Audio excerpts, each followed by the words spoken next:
Pittsburgh Steelers fans, it is time once again for another edition of Know Your Enemy. It's week 11. The Pittsburgh Steelers are heading down to take on the Jacksonville Jaguars. So my name is Michael Beck, deputy editor of BehindTheSteelCurtain.com, joined as always with our film study extraordinaire, Jeffrey Benedict. How are you doing tonight, Jeff? Doing really good. Awesome. And our special guest from Big Cat Country, Demetrius Harvey. Demetrius, how are you doing tonight?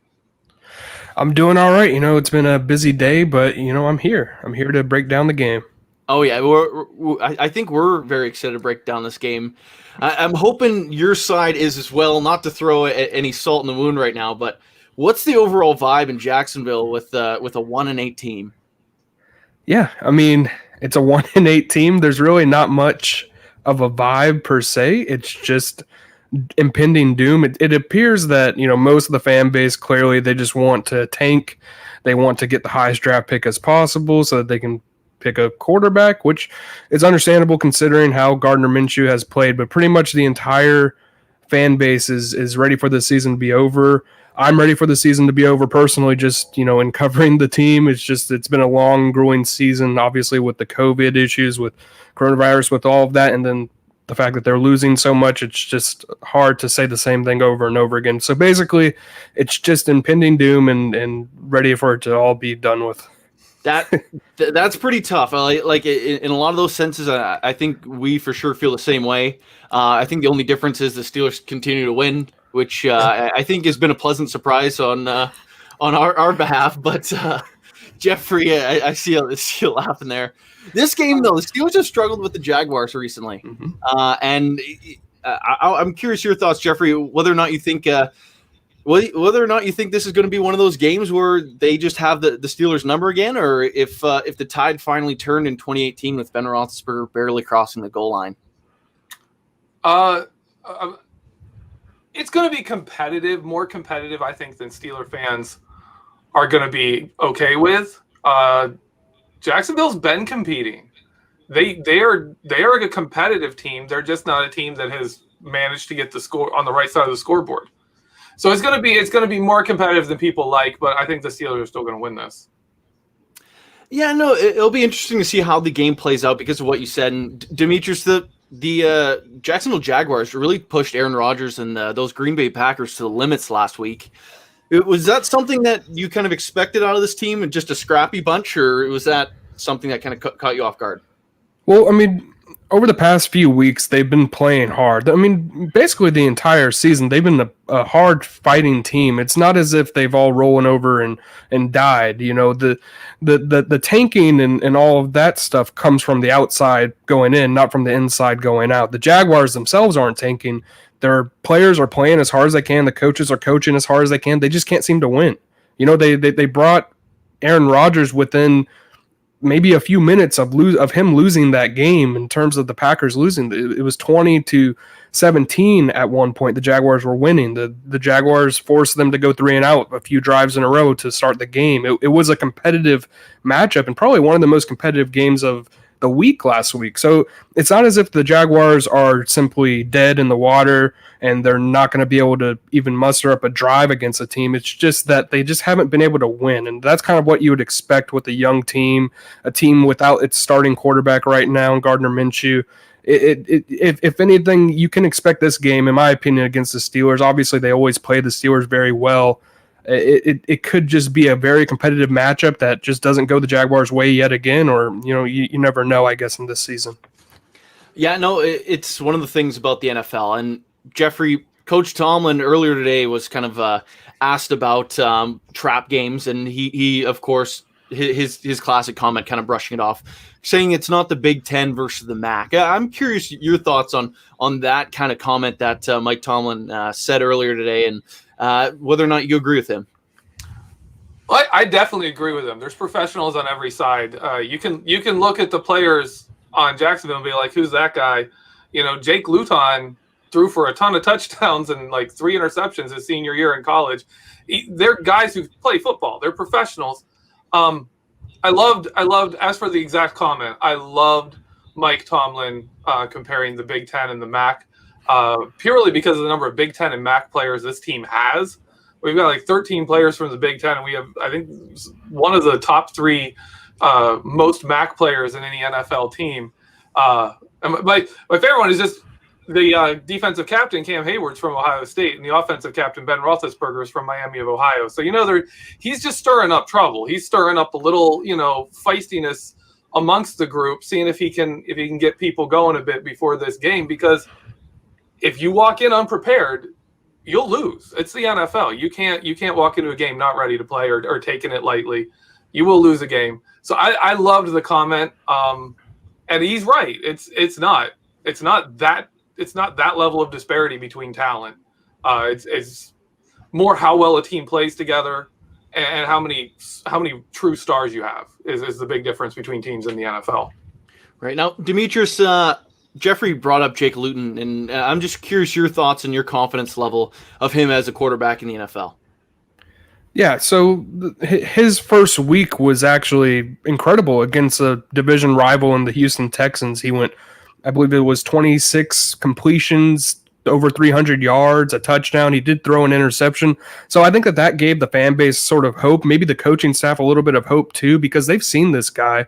I remember going to training camp before the season, and they had Josh Dobbs and they had Mike Glennon, but Jake Luton was the guy who I thought was the clear backup to Gardner Minshew. Gardner was clearly far and ahead, better than all three of them, but I perceived Jake Luton as a guy who can come in and make maybe some spot starts as a backup if he needed to, and he kind of showed that against Houston. But against Green Bay, and I understand that the weather was terrible in terms of the wind, there was a lot of mitigating conditions that sort of hindered his play a bit. And that's when you saw the errant passes. You saw people slipping and sliding when they could have converted a key third down, especially near the end of the game with Chris Conley, tight end, and Tyler Eifert. There was just a couple of miscues that were involved in that, and he just wasn't as effective, only completing 51% of his passes. So really, right now, it's just you don't really know exactly what you completely have in Jake Luton, but you do kind of figure against this Pittsburgh Steelers defense this week, it's going to be tough, especially against that front seven, which is probably the best front seven in all of football right now. So it's just going to be a tough outing for him, but there's not too much negativity surrounding him just because he is a rookie. There's only so much you can expect from a rookie quarterback, even though Gardner was able to come in there and actually do well last season. But pretty much everybody expects him to play like a rookie, but not necessarily make too many mistakes to where you're just dead out of water and you might as well run the Wildcat or something. You know what I mean? Yeah, no, and it is funny because the Steelers are typically successful against rookie quarterbacks who have A, won a Heisman, or B, were the first overall pick. And Jake Luton doesn't have either of those things, which is very strange when it comes to the NFL, because how could a team struggle against that? So, Jeffrey, what I pose to you is, how do the Steelers take advantage of an inexperienced quarterback? How you do that is you've got to bombard him with stuff that he is not ready for, and that's how you really get to a rookie. Keith Butler's going to do that with his pass rush. Our pass rush is incredible, and it's not just based on the talent. They scheme it up. Our pass rush attack is great, so they're going to blitz him. You almost have to just blitz the heck out of the kid, and then get Minka into the right spots, take away spots in the middle, and just make plays on the ball, and make his day rough, make it a nightmare day. Like we saw Joe Burrows, they were giving him only throws outside deep throws, so he's making those long passes, and Joe Hayden was jumping him, knocking him down early, didn't let him get in a rhythm. The pass rush was disrupting his timing. And he never really got comfortable in the game. And that's what you got to do to a rookie. You have to do it. Yeah, it's funny the Steelers are able to do that against Joe Burrow, but then they're so passive against Gary Gilbert that they just kind of get ripped up by whatever he is. Now, Demetrius, moving back behind the quarterback at running back, James Robinson has been an outstanding undrafted rookie who's already burst on the scene, which is really rare in year one. What does he mean to this offense and this team as a whole? He's really everything for this offense. He is the offense right now, especially without Gardner Minshew. You have to run through the rookie running back, which is interesting to see because, prior to the season, Leonard Fournette was in the starting running back. He was the starting running back throughout training camp. He was getting the first team reps. It wasn't James Robinson. If anybody was getting the second team reps, it was Divine Azigbo. Yeah, James Robinson was out there and he was showing people what he could do, but no one really expected this kid to come in and do what he's done thus far this season. I believe he's fifth in the NFL in rushing yards with 689 yards. It's an interesting dynamic because, they could run their offense completely through James Robinson if they wanted to, run the football, grind the clock out, but because they've been getting down so much and so quickly in these games, they haven't necessarily been able to run the football as much as they've wanted to. So it's been awesome for Jaguars fans, for everybody who covers the Jaguars, to see this kid explode and have somebody to talk about that's actually a feel-good story for this team this year and going 1-8.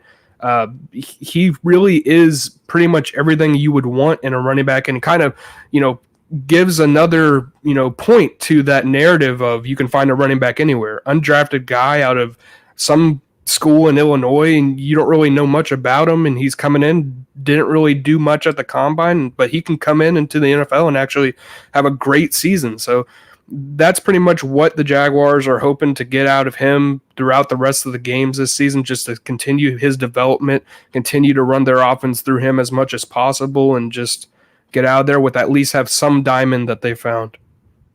Now, Jeffrey, before we move on, we did have a super chat question here for Demetrius. Just Me puts $5 in the tip jar and asks, who's your best running back and can we stop him? Demetrius, if you want to take that one. Yeah, I mean, James Robinson, if anybody can stop them, if anybody can stop him, it probably is the Pittsburgh Steelers. Thus far this season, it seems like no one's been able to completely contain him. He's not had a game where I've looked back and thought, oh, that was a horrible game for James. He just hasn't had the time to be able to get those carries, the volume carries that you would normally want to give a bell cow back. I understand that the NFL is kind of moving away from that, but in the past, the Jaguars have obviously grinded the clock out. We've seen this in Steelers and Jaguars matchups before with Leonard Fournette, even in 2017, going back to 2018. There was a couple of them where it was a shootout, but also running the football a lot. So it's going to be interesting to see if any team or any defense is going to make it so that James Robinson is completely ineffective. I really do think it's this Pittsburgh Steelers defense. If I can jump in here, for our Steeler fans in the chat here and listening to this, can you describe what kind of runner he is? Like, is he just a power back? Is he fast? Like, what kind of a runner are we going to be seeing? He's kind of a blend. He's not a guy who has a lot of long speed, so you're not going to see him take off for an 80-yard touchdown right off the bat. But he's going to be a guy who he's going to make your players miss in the backfield. He'll make a guy miss very quickly. He has great lateral agility. He's got great burst through the hole. So he's going to be a back that is going to get those 6-yard gains quickly, those 10-yard gains quickly. He can catch out of the backfield, so he'll get the 15-yard gains eventually too. But the only difference is, the only thing that I haven't seen where I kind of want to see more of is the long speed. And I don't know if he necessarily has that, but he's got everything else. He has all the tools in the shed. So we'll see what he's going to be able to do against the Steelers. This would be an incredible matchup and really get to see what the Jaguars have in that running back. Now, Jeffrey, speaking of that running back, the Steelers have sold out a few games in the past this year, trying whatever it took to negate Saquon Barkley to less than 10 rushing yards. They really focused, keyed in on stopping Derrick Henry. Is this the kind of game where the Steelers defense need to focus most of their assets on stopping the run and kind of putting those corners and safeties in tougher matchups again? Absolutely. That is exactly what I expect. Tyson Alualu's back. They kind of kept him on a snap count last week, went with a lot of nickel and dime. I think that was more about, stopping the Cincinnati offense. I expect to see a lot more Tyson Alualu. Mike Hilton is supposed to be back. That's a huge upgrade over Cam Sutton in the nickel for run defense. And I expect that. I expect to see a lot of run blitzes. I expect to see a lot of just the Steelers saying, we're going to take away James Robinson and make Jake Luton beat us. Yeah, no, Demetrius, outside of James Robinson, where's this offense coming from for the Jaguars? Which guys should we be keeping an eye out for? Well, the Jaguars have a couple guys, especially at the receiver position. I mean, everybody knows who DJ Chark Jr. is. He's an incredible talent. Now, what's been holding him back and what's been holding the passing offense back has obviously been the play of the quarterback. I mean, Gardner Minshew, the past few games when he was actually active and in there before he injured his right thumb, he wasn't playing his best football, and maybe that was due to the injury, but the Jaguars weren't able to have much production on offense, and that's why you see a guy like DJ Chark not able to really give that spark to the team. Now, a couple weeks ago, he did have the big 140-yard game with a touchdown, and that's pretty much what you would expect to see out of DJ Chark. Not necessarily that every single week, but you would expect to see something similar to that where he can take over a game. Keelan Cole has been a guy who was an undrafted free agent out of Kentucky Wesleyan in 2017, and he's been a guy that this year has really stepped up his game. He's actually been on the field a lot more than he was last season. He's been able to be productive. He's caught touchdowns. He returned a punt for a touchdown last week against the Packers, a 90-yard touchdown. He's been a spark for them too, and this week, I'm not sure if they're going to get him back, but rookie Laviska Shenault, I know you guys have your own rookie in Claypool, but Shenault is a similar in terms of the physicality and the build that you would want to see out of a true wide receiver in the NFL, and he's able to get into the middle of the field and break tackles. I think at one point during the season, he had some of the most broken tackles for a wide receiver in the NFL. If they can get him back with that hamstring, he's a huge part of their offense. They'll play him in the Wildcat. They'll give him handoffs as a running back. Him at Colorado, that's pretty much what he did, and that's exactly what the Jaguars are doing this year with him. But pretty much the offense runs through those three guys at wide receiver, James Robinson, the quarterback, and that's pretty much it for the Jags offense this year. Now, Jeffrey, how is the Steelers defense as a whole? What do they have to do to have another successful day like the one they had against the Bengals? They're gonna have to number one, take away the run. You gotta even if you don't take it away, you gotta slow him down. You gotta make that they're not gonna be able to sit there and take 2 downs and pick up a first down, just running the ball on you and extending drives. And then, get the young guy to make mistakes. He does, if I'm right from what I've seen, he looks like he has a strong arm. Jake Luton looks like a guy with a pretty strong arm. And DJ Chark is a great deep threat. Like he can do it long. So they're going to be pushing, the safeties back. They're going to be causing us trouble there. For me, you just got to make the rookie keep making the tough throws. Put pressure in his face, get guys in his face, and stop the run game. That's the only way you're gonna have success here. And if they can get any of that going, if they can get a few deep passes going, if they can get the run going, then you're in for a long day. And that's how they're being able to do it with teams is they're being able to make these a very long day for every team they face because they've got a running game and they've got wide receivers with talent and they got a quarterback with an arm. It's even if it's not having great success, it's an offense that's hard. It's not easy to defend.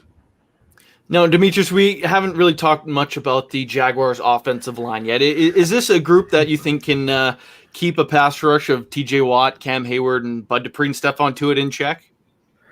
I don't necessarily think that any offensive line in the NFL is able to actually keep them in check. Now, can they mitigate their talent? Maybe. In the interior, perhaps, because the Jaguars' interior offensive line has played phenomenally this year, and that's anchored by center Brandon Linder, who's going to be returning this week from a back injury. If there's any way that the Jaguars are going to be successful against this team, they're going to have to play their protections very smart against a Steelers front seven that's incredible. I think Doug Marrone actually said earlier that this might be the best front seven that he's ever faced. Now, perhaps it's just coach speak and he's talking them up because they're about to play this year, but Doug hasn't necessarily been a guy to just give out coach speak every single week. He's kind of just tells it like it is and what he actually thinks.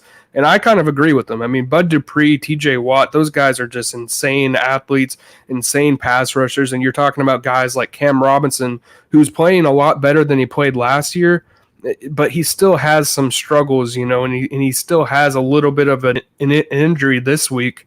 Coming into the game, he didn't miss a game last week or didn't miss a game all season, but he's still struggling a little bit in that area. I mean, the other side, Jawan Taylor, he's been struggling mightily this season. He's been one of the quote unquote worst offensive tackles in the game this season, according to some websites. If you go on PFF or any of those kind of websites, but it's going to be a struggle, and I think that if that's an area that the Steelers are going to probably take advantage of, they're going to be rushing the passer from different areas. They're going to be using speed, using power, trying to get around Jawan Taylor to get to Jake Luton, and if they can do that, then that's going to be the death of the Jaguars offense. Yeah, I think Steelers fans stopped going to PFF the second they said Ben Roethlisberger is holding this team back. But before we move on to the next question, Demetrius, I'm curious to know more your thoughts on the offense line and where you would rank them in the echelon of the rest of the NFL. Yeah, I would say they're about average. I mean, from what I've seen this year, they never, at least in the beginning of the season or the earlier first half of the season, they weren't giving up too much pressure. Gardner Minshew was able to sit back there and have some time to throw. It wasn't as if they were just, leaking every single play and you knew that they were going to get to the passer right away. It's been more so the past few weeks and then a couple games here and there where you see a lot of leaky play, especially against the Packers at the very end of the game. I think it was 3 downs in a row where Jake Luton either got sacked or hurried extremely fast, and they weren't able to do anything to finish out that game and to score a touchdown to potentially go ahead and win. But I don't necessarily think that they're a terrible offensive line. I actually really like how the interior 3 are playing. Andrew Norwell has probably been playing the best since he signed that mega contract in 2018. Brandon Linder's always been a great player. AJ Cann has been playing well. And then, like I said, Cam Robinson has been playing much better than he was last year, which, he was recovering from that ACL. So I don't necessarily think that they're a terrible offensive line at all. I just think that they're maybe a little bit middle of the pack. They're not an upper echelon offensive line. They're not an offensive line that you just know that TJ Watt and Bud Dupree are for sure going to struggle against. Now, Jeffrey, Demetrius does bring up TJ Watt's name, and currently he is a half sack behind Myles Garrett for the league lead. I'm curious whether or not you think he might actually surpass Myles Garrett and potentially be the sack leader this year, if he's where he is in the running for a Defensive Player of the Year type award. I think he's not going to catch Myles Garrett. I don't think he is. Myles Garrett is. I don't know what he's doing, but he is having a phenomenal season. He's having like a career Hall of Fame. He's having an absolute monster year, and he's doing it mostly himself. I love TJ. But on this defense, sacks are going to be spread around a bit. Mike Hilton's back. He's going to take a few. Vince is going to take some. Cam and Tua, they're getting going. It's not going to be all TJ. It's just not. His numbers really took off last season when Stephon Tuitt went down. As long as Tuitt's in there, Tuitt gets after the quarterback himself, and he's going to take some of those away from TJ just because they're on the same side. So I don't think TJ is going to have great numbers himself. I do expect him to have a really good game, simply because Jags like to run up the middle, and he is one of the best at backside produced suit in the league. So I expect him to be a factor in the run game and good in pressures. I just don't think I'm not going to go and say he's going to put up good sack numbers, because on this defense, you never know who it's going to be. Right now, Demetrius, when you look at the Steelers' defense, where would you, if you're game planning this game, where are you attacking? Where do you want that offense to go with the ball? It's really difficult to say where exactly, because they have such good players on the back end. They have such good players in the front 7. But perhaps on the boundary, like you guys are talking about, those deep passes, I understand that it's going to be difficult for them to achieve what they want to because of Minkah Fitzpatrick back there too, and just a bunch of other players who are just such good ball hawks. But at the end of the day, I think that passing the football against this front 7 is probably where you would have to win.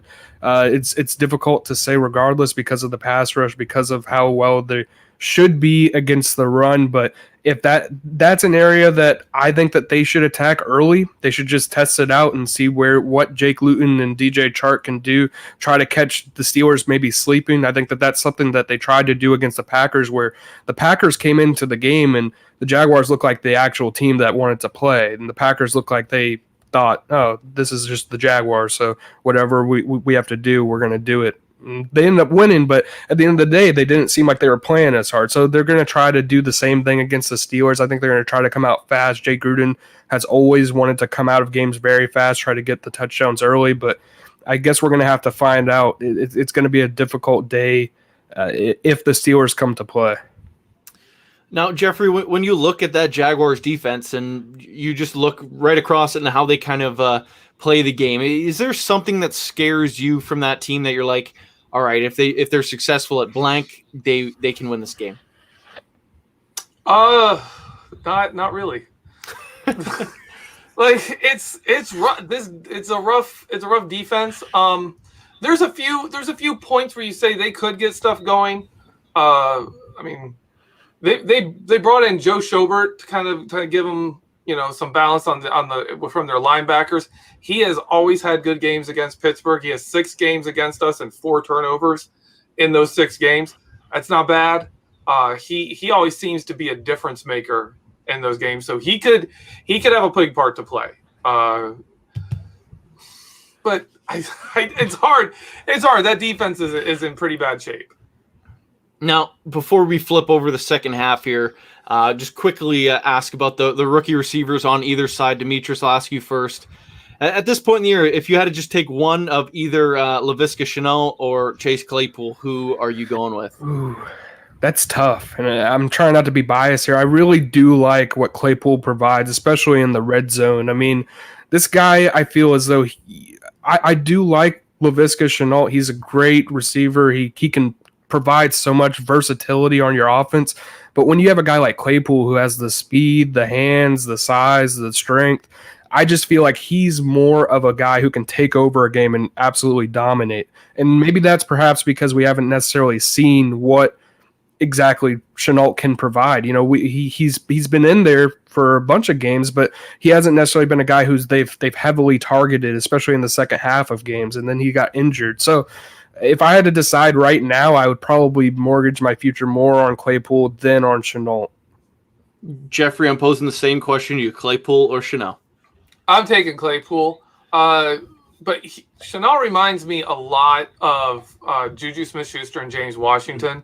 I think he can become that kind of a player who's going to give you good numbers, who's going to give you good production when they're James Washington, obviously not when he's kind of getting buried by all the talent on our team, but has shown that they can be a guy who can be a clutch receiver, they can be a playmaker, but can also do it in other ways. They can block for you. Juju Smith-Schuster is great on those little underneath passes that are pretty much just running plays. They can do that kind of stuff for you. He can be that kind of a player. Chase Claypool has the upside to be a legit, number one, a DJ Shark kind of player here, in a couple of years or next year even. So I'm going to stick with Claypool. All right. Now, before we flip over to the second half of our podcast here, Demetrius, I do want to ask one more question of the Jaguars offense, and that's of Tyler Eifert, someone we're familiar a lot with in the AFC North, someone that's banged up by injuries a lot. Is he still showing the signs of being like a solid tight end, or is he kind of just falling off a map here?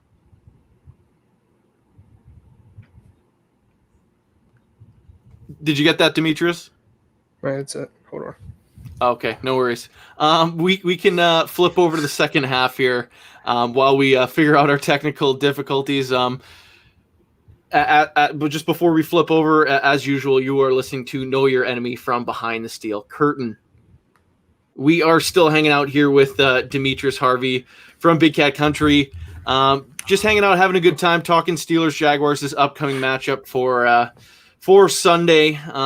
Demetrius, looks like you got a new set of headphones on. Can you hear me?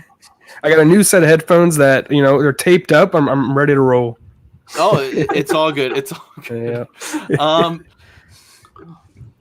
I'll move forward to this question here that was put in our live chat from Snowman, who puts $5 in the tip jar and says, Demetrius, what positions are the Jags looking at next year's draft?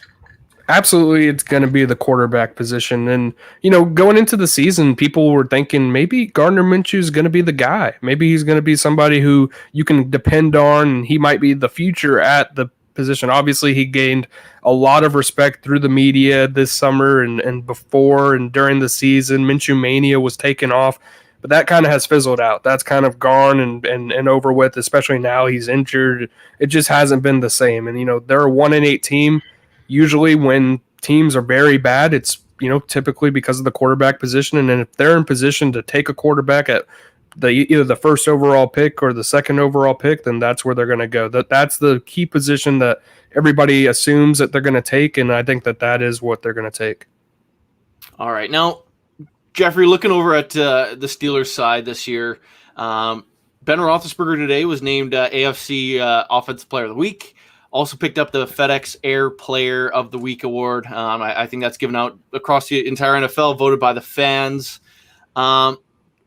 There's kind of been a lot of talk regarding Ben Roethlisberger, whether or not where he should be ranked in the echelons of the NFL and of quarterbacks in general. Is he still a top quarterback?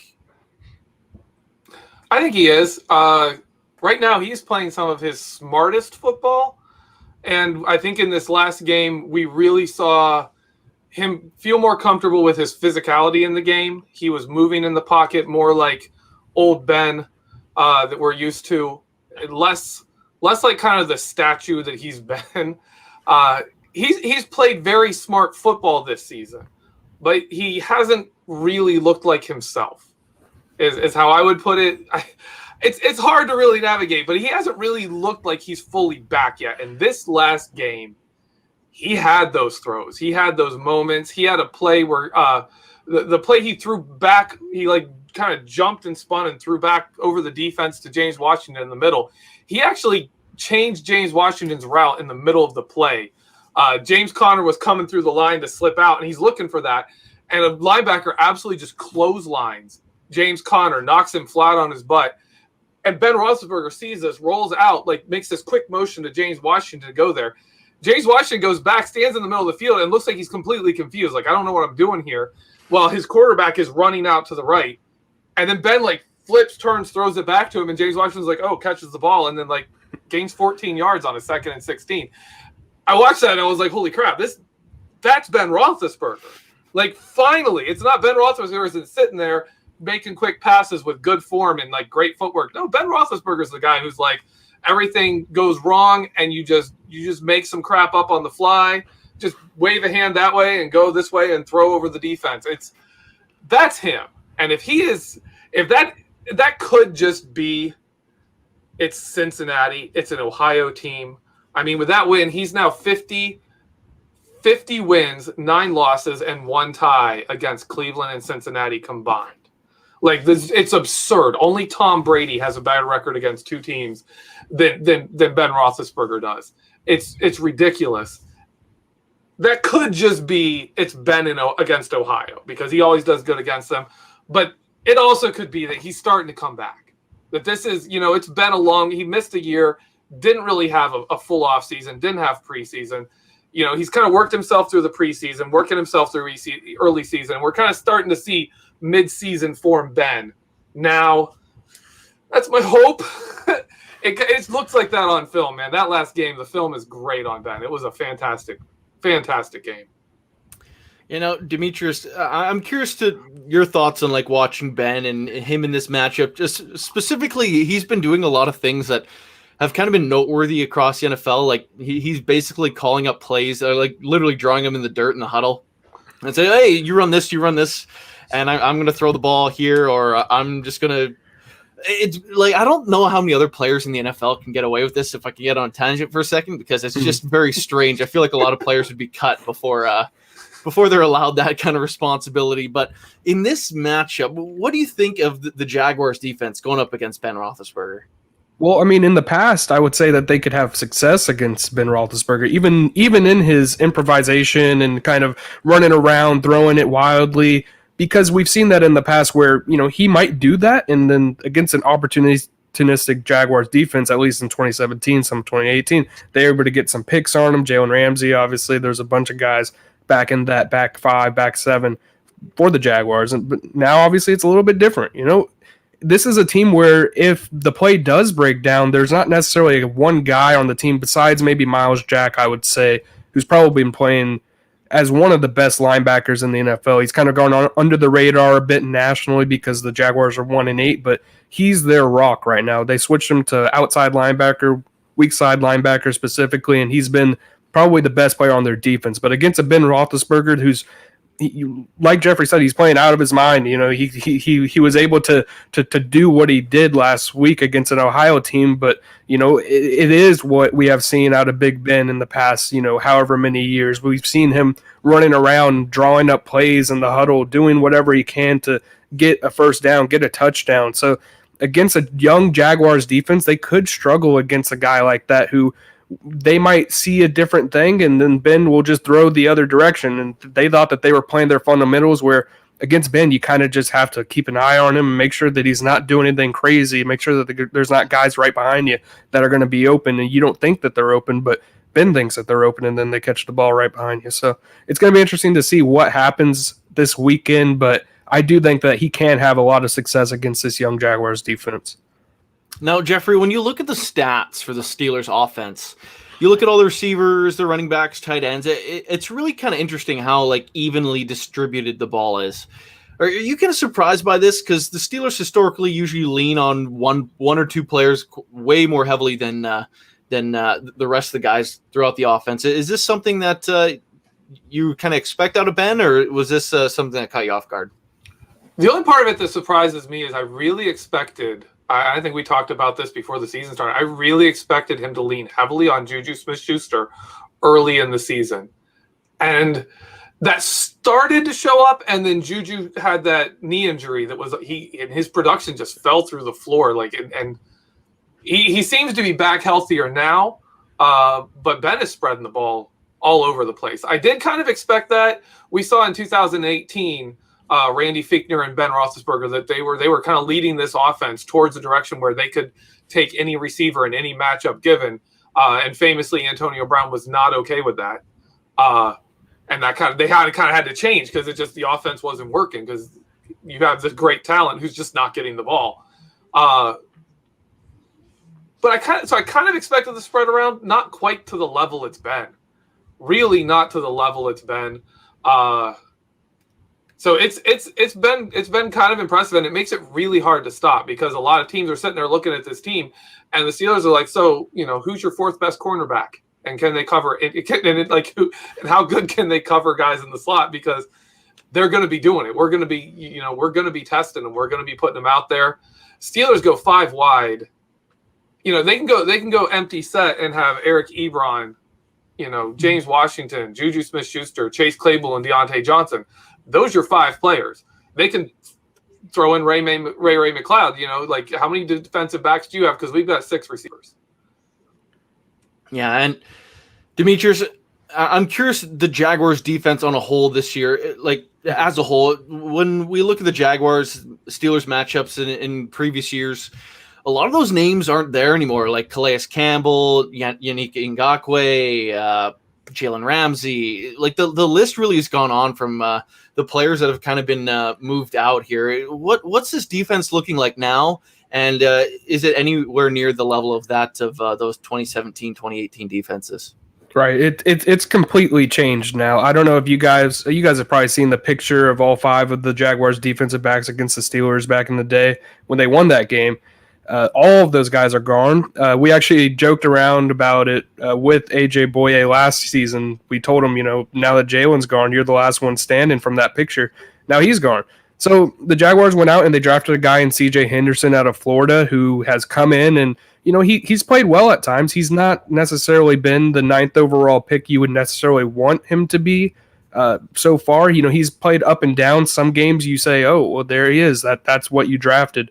And then there's other games where you're thinking, who knows what you got out of him. So they've had to change their secondary completely. Right now they're playing a rookie at strong safety. They might play Andrew Wingard, who was an undrafted free agent last year.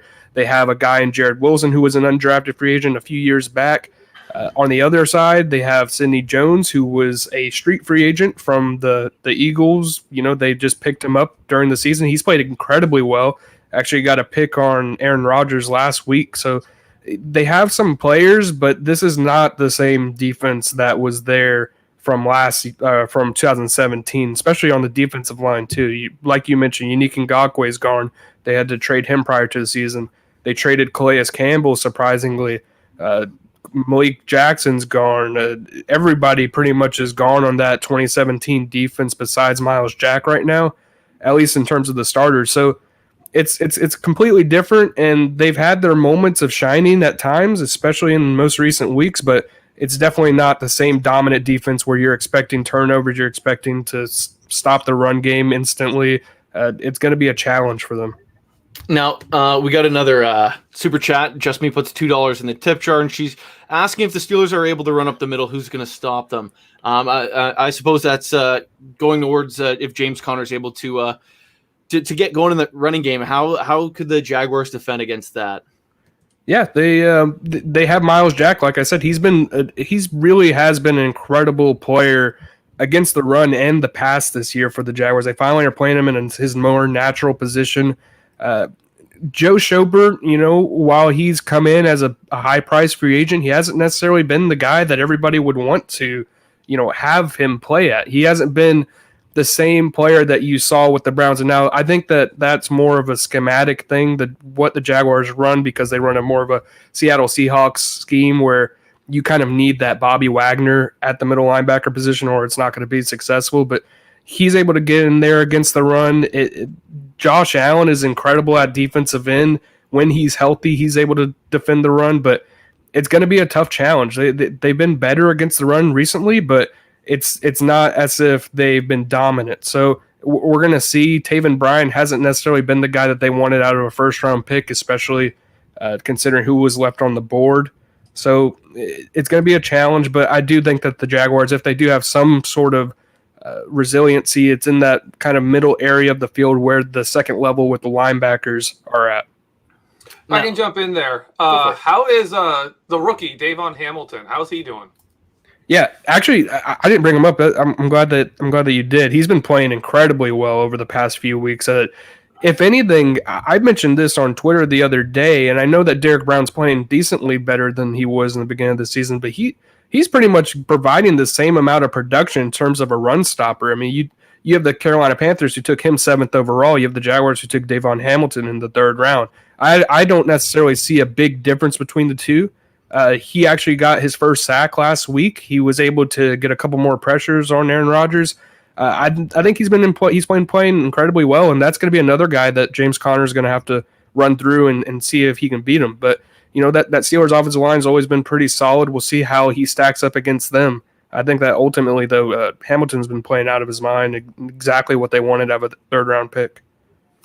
Now, Jeffrey, when you look at this entire Steelers offense and you look at the skill players and you kind of match them up against the Jaguars defense, is there one guy you kind of see standing out and possibly having a outstanding game here? I'm going to go with Juju. I'm going to go with Juju. Jaguars have the linebackers, but I think you're going to have to see some Miles Jack on Eric Ebron.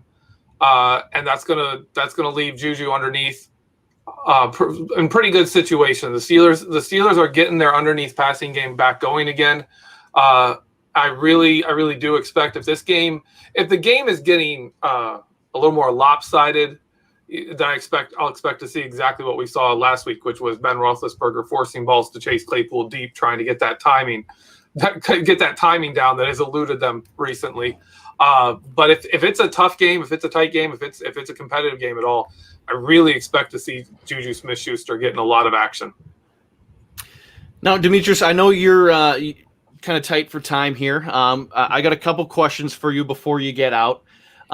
First one, Yannick Ngakoue isn't on the Jaguars anymore, but Jaguars fans are really trying to push to get him into the Pro Bowl. Can you explain what's going on with that? Yeah, so I actually just saw that this morning, and I was, I'm always impressed by the Jaguars fan base, especially on Jaguars Twitter.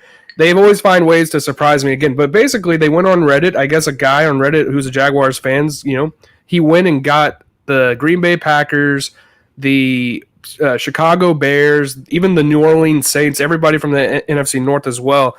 Just like teams that would be against the Vikings. And that's because, when the Jaguars traded Yannick Ngakoue to the Vikings, they traded him for a 2nd-round pick, but also they traded him for a conditional, I believe it was a 5th-round pick that can turn into a 4th-round pick if Yannick Ngakoue gets to the Pro Bowl. So there's been a huge Pro Bowl push for Yannick Ngakoue by Jaguars fans. Everybody's voting. People are recruiting other people to vote. I think bots are being made. It's kind of crazy in terms of what exactly is going on there. But it's going to be interesting to see because the Vikings are essentially going to be giving up maybe a better pick, and they don't even have him anymore. So It's just been a fun ordeal for Jaguars fans. They always find a way to make fun and maybe a bad season, and this is their way this year. All right, 2 more quick ones, then we'll get you out of here. First one, if you could pluck anyone off the Steelers team, not named TJ Watt, we had to throw this caveat in because everyone keeps grabbing TJ. If you could take one player off the Steelers team, throw him on the Jaguars, who's it going to be? Ooh, that's a good one. If I had to take any player off the Steelers, I mean, I love like a Cameron Hayward or a Bud Dupree. You can't pick TJ. Are you sure TJ Watt's off the board? Everyone has picked him, so we had to take him off. It was starting to get a little boring. Okay. And even Minkah Fitzpatrick. I think I would pick Minkah Fitzpatrick just to be kind of different. He's a ball hawk. He's a guy that the Jaguars don't necessarily have in the back end of their defense. Jared Wilson's a fantastic role player. He can play. He can spot start. He can start for a team, but he's not a guy who's going to be getting a bunch of interceptions or a bunch of turnovers. So, if I had to pick one guy, he's an incredible defensive back. Have him play safety, and now you got a free roamer in the back end of your defense, and you're kind of good to go in that area. Last question for you. What's the final score of this game?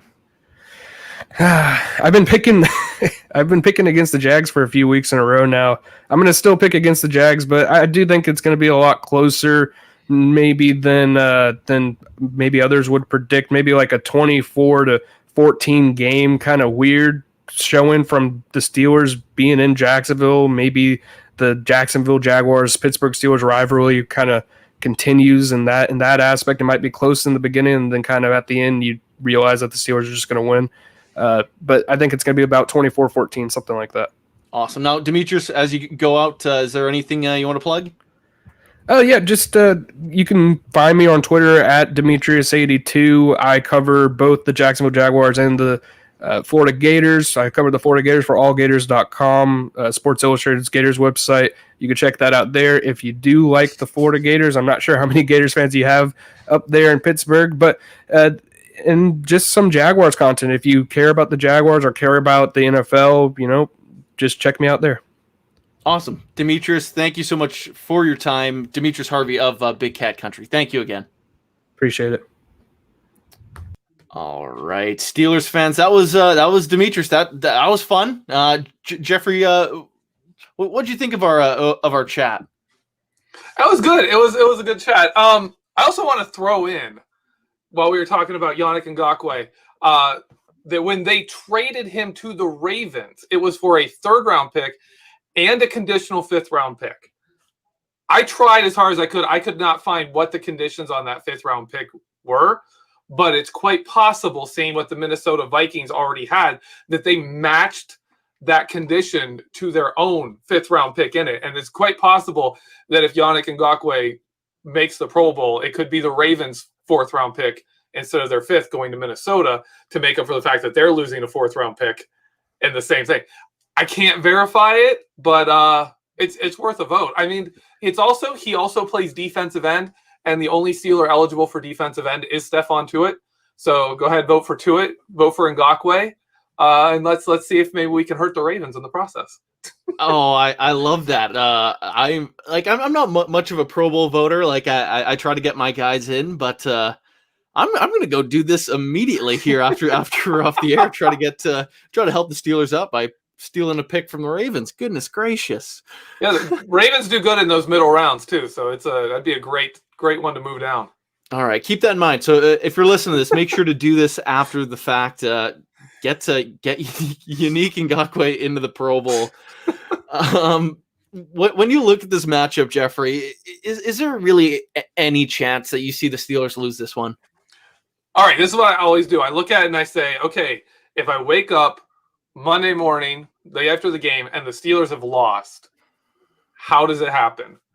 And here's how we do it. Their offensive line is actually good run blocking. They're not the best pass blocking. They are a good run blocking line. James Robinson is on fire right now. Last 3 games, 4.6 yards per carry, 109 yards per game in the last 3 games. If he is running the ball, opening things up for a young quarterback with a strong arm, we have seen guys with a strong arm put up yards on this team because the Steelers will give you outside deep routes. They'll give those to you. Those are the hardest ones to throw. They'll give them. Kid has a nice, strong arm. He's a big kid. If he's making those throws, it's a long day. Ben Roethlisberger's career, his worst numbers against any team are against the Jacksonville Jaguars. He has 12 touchdowns to 11 interceptions. The only team he's played very often, more than the only team he's played at least 5 games against that he has that close, touchdowns to interceptions. His lowest quarterback rating of his career is against the Buffalo Bills in 4 games against them. Second worst is Jacksonville Jaguars, 8 games against them. If they still kind of have his number, you know what I'm saying? Like, this isn't the same defense, but if they kind of have that where they can slow him down, the Jaguars are terrible at run defense, but they're as terrible as the Dallas Cowboys were, and we didn't run on them. Like, there's all these numbers that match up, and you look at them and you say, okay, where they're bad, we've struggled against teams who are just as bad there. And where they're good could cause us a problem. I really don't think it does. I think the Steelers win this game. I do think it's closer than people expect, simply because the Steelers are going to have to jump all over the run game to stop this young running back. And that's going to open things up for a quarterback who, like you said, he has 3 things against it. If you're the Steelers trying to stop a quarterback, Jake Luton has 3 things that should worry you a little bit. 1, he is not a starter. 2, he's not a number 1 overall pick. And 3, he is not a former Heisman Trophy winner. So, those are 3 things that when you add them all together is something that maybe the Steelers struggle with. My real concern, though, would be DJ Shark. If he gets something going with DJ Shark like we saw Week 5 in Philadelphia, where they got, I can't remember the kid's name. They got the one receiver went off. If something like that happens, Fulgham. Yeah. If something like that happens, James Robinson is running the ball. This could be a game the Steelers lose. And frankly, my opinion about the Steelers is I don't care if they win or lose anymore. Like right now at 9-0, I don't care. The worst scenario for me coming out of this is the Steelers go into Week 17, and that game is absolutely meaningless because they've locked down a first-round bye, and they're looking at either playing Ben Roethlisberger against the Browns in a game that the Browns will probably be important to them, and also with their chance to ruin the Steelers by injuring Ben Roethlisberger. And your other option is sit Ben Roethlisberger for 2 weeks, because when he sits for multiple weeks, he comes back rusty. So I would rather go into Week 17 knowing the Steelers don't have the first round bye and rest Ben Roethlisberger against the Browns, and then go into the playoffs and have to play a wild card game, than to go into Week 17 having that game not matter and the first round seed already locked up. That's just me, though. I'm kind of paranoid. I look at the stats and I end up getting paranoid. But I don't like being undefeated. I don't like that. It's just it makes me nervous. You know what? There's a couple things I want to mention on there, and I see we do have a super chat we will get to, but I think Ben Roethlisberger's stats against the Jaguars in the regular season are really kind of messed up by that 1-5 interception game. I think that throws everything out of whack there. So I think if you take that one out in 2017, the numbers look a little bit better. Yeah. When it comes to what you said with Week 17, though, that makes me really sit here and think about it. Like when you listen to former players from the Indianapolis Colts that lost the Super Bowl to the Saints, they're 14-0 and then rested 2 weeks to not have a chance at a perfect season. All those guys hate it. They all wish they went for it just to be a part of history. They ended up not winning the Super Bowl anyway. Yeah. So if the Steelers find themselves in a position where they're 15-0, potentially going into Cleveland, and they have absolutely nothing to play for, the thing with Ben Roethlisberger and 2 weeks off and rust is super true. And honestly, I feel like you almost have to play Ben for a half just for that not to happen. And that way you still have the ability to maybe get that kind of record that I know at the end of the day, it isn't important. It is not, but in terms of legacy, I think it still kind of is, just being able to say, oh, we went undefeated one year, especially if they are able to hoist the Lombardi at the end of it. That's the cherry on top, really. So I think we will discuss that more once we get a little bit closer to the playoffs and if this winning streak continues, because they're still 7 games away from that happening. I know the matchups are really in the Steelers' favor, but really should get to the super chat from Just Me, who puts $2 in the tip jar and asks for score predictions. We can get to that right now. Jeffrey, what are you thinking for that game? 25-20 Steelers. Ooh, that is a tight one. I wouldn't be surprised by that. My score prediction is going to be tighter because I hate the Jaguars field. It's going to sound weird. I don't like the humidity in the area. I think the grass has always been terrible in Jacksonville. I just don't like how the stadium looks. That annoys me too. All of it screams low scoring to me. I feel like the Steelers will still win this one and actually cover the point spread, but I feel like it will be low scoring and just kind of an ugly game that Steelers fans are frustrated at, even though they still covered as 10-point road favorites. Like I could see it being like 17-7, just like a really close, ugly game. I can definitely see that happening. I prefer a game like how they played against the Bengals. It was nice being able to sit back and kind of enjoy a Sunday, but on the road in Jacksonville, the Steelers, like once again, they got to prove they can take on an inferior opponent on the road as a 10-point favorite. It is what it is, but I'm still not convinced with that Cowboys victory. Now, before we kind of wrap things up, do you have any X factor or anything for this one? My X factor is James Robinson for the offensive line for the Jaguars. So obviously, it's if they can't. I'm going to say this right now: if they can't get the run going, it's the Steelers are killing them. If they can run the ball against the Steelers, which hasn't happened when Tyson Alualu plays, but we saw him on limited snaps last week. So how is he really back? How much are the Steelers going to play him? If he gets, he is the X factor. My X factor on the other side for the Steelers is it's going to be Minkah Fitzpatrick, because if they're forcing the guy to throw all outside, that's tough. He's probably gonna make some throws over the middle, and Minkah grabs one of those and takes it to the house. Then it's a different ball game.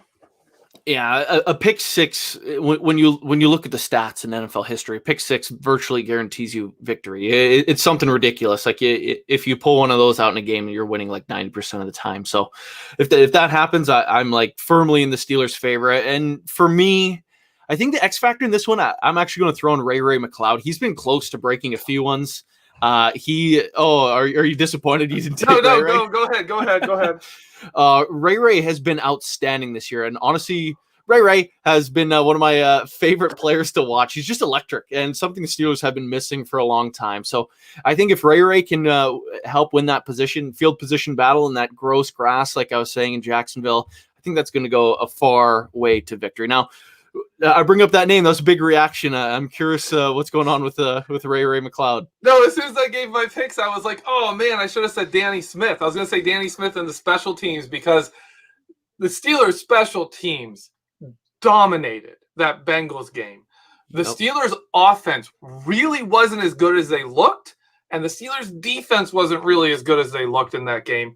They were good, but they weren't dominant. The dominant unit on that day was the Steelers special teams. I did a film room about it. It was my first film room. I had to, because it was incredible. The Steelers would get out, like the Bengals would gain a bunch of yards, punt. The Steelers would get like 5 yards and field position than they were the drive before when they gained yards. Like, it was just absolutely fantastic. They had that forced fumble. The offense could get nothing going early. They gained 23 yards on their first 2 drives, something like that, something crazy like that, and they kicked a field goal, because the special teams just made it happen. So I would absolutely love, I'm a huge special teams fan.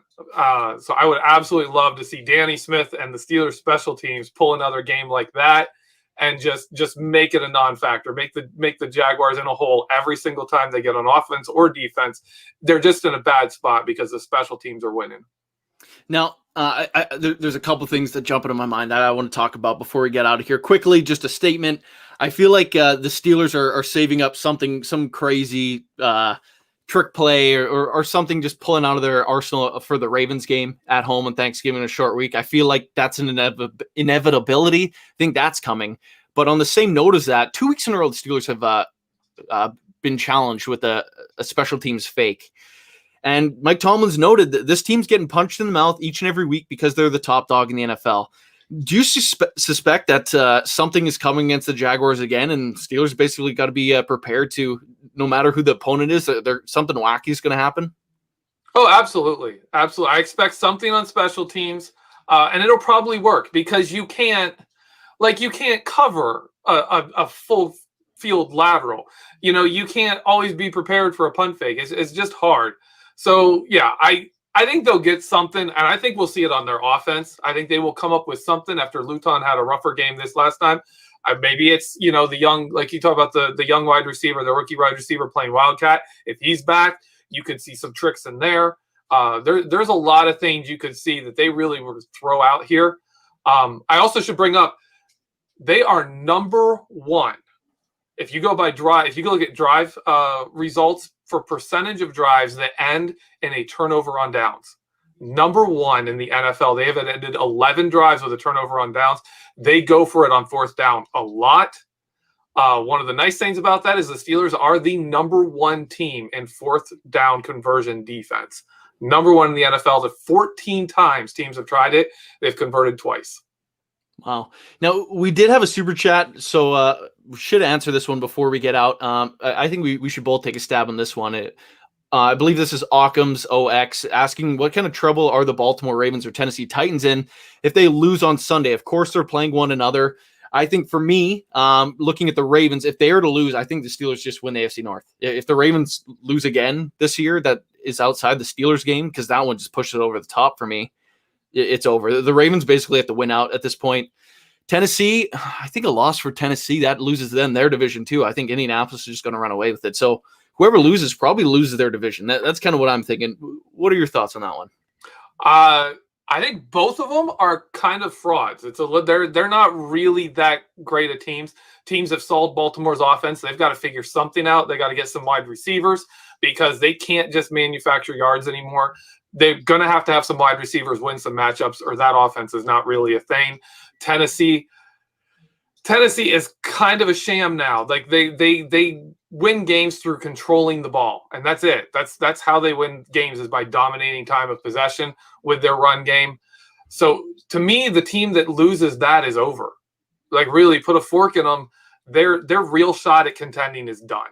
You've got two teams that are kind of contenders, but they're not in the top tier, and one of them is getting knocked out. That's my opinion. Of this game is one of these teams is going to be the pretender who gets knocked out this week.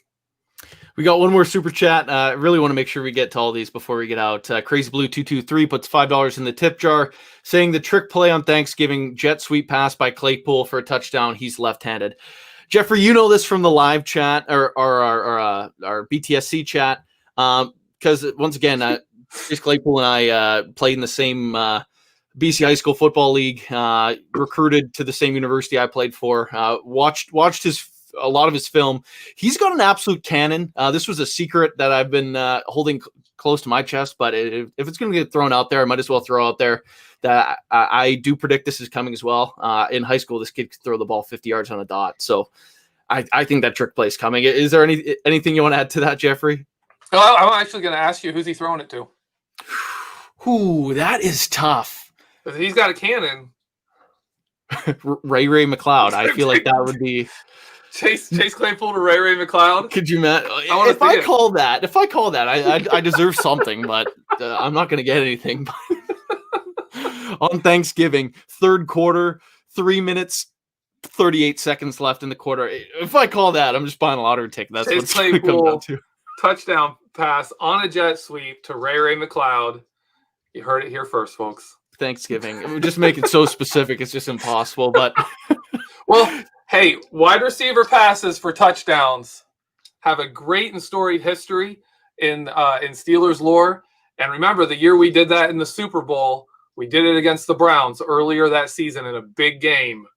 So you never know. No, you could see it. It could be a good sign. Chase Claypool throwing that touchdown pass to Ray McLeod to beat the Ravens. maybe get a repeat in the Super Bowl. Oh my goodness. Yeah. It's going to happen. I'm just put it out there to the universe. Jeffrey, as we sign out here, is there anything you want to plug? Absolutely. We had a Vertex. I work with Dave Schofield, the stats geek, the younger Scobro. We did our Vertex this week, and the last week it's all about the Steelers offense, the run game, the pass game. We cover a ton of topics, and they've been really good these last couple of weeks. Dave does a great job of finding. I kind of threw an idea out there. He did a great job of finding all the stats behind it, and I found some. I just looked through film and say what I think. But that's a great one, and I've got an article film room coming out later this week about the passing game. It's going to be incredibly long. I got a little wordy in it because I got a little excited about this one. There's a ton of film, ton of words. Take 2 times, take a couple days to read it if you need to, but it's going to be good. It's going to be good. Now, for myself, got Breaking the Narrative coming out, a bit of a series that started today. Why Ben Roethlisberger should be considered in the MVP race. Tomorrow, it's why the Steelers as a whole, people calling them the worst 9-0 team in history, is the most ridiculous phrase that I could possibly hear. One thing before we get out, craziest idea, Claypool to Ben. That's never going to happen. Ben Roethlisberger, I think at this point in his career, runs about a 6.5 40, and Please that's being awfully generous. Please. He might. Please don't throw a ball to Ben Roethlisberger. Don't even let him block. Like don't let him block. I was glad to see where he's thought about blocking and he thought better of it. I was happy about that. Like, no. 10 years ago, Ben was taking that guy's knees out. If this was 2009, I would have been like, yeah, throw it to him. Shoot, let him run some people over, stiff arm a guy, and truck people into the end zone. Oh, yeah. Now he's made of glass. The guy's taken 10 sacks this year and is limping harder than I've ever seen him limp in his career. But with that being said, thank you for tuning in to Know Your Enemy. We will catch you guys next week. It's Ravens week once again. Got to get through this one. Hopefully 10-0, playing the Baltimore Ravens at home on Thanksgiving. The lineup next week is going to change. I believe Know Your Enemy is still primed for Wednesday. It might be on a different night. So just keep your eyes locked behind the steel curtain for that. Check out our whole podcast family. Check out the website. And we will see you guys the next one. Thanks for stopping by, guys.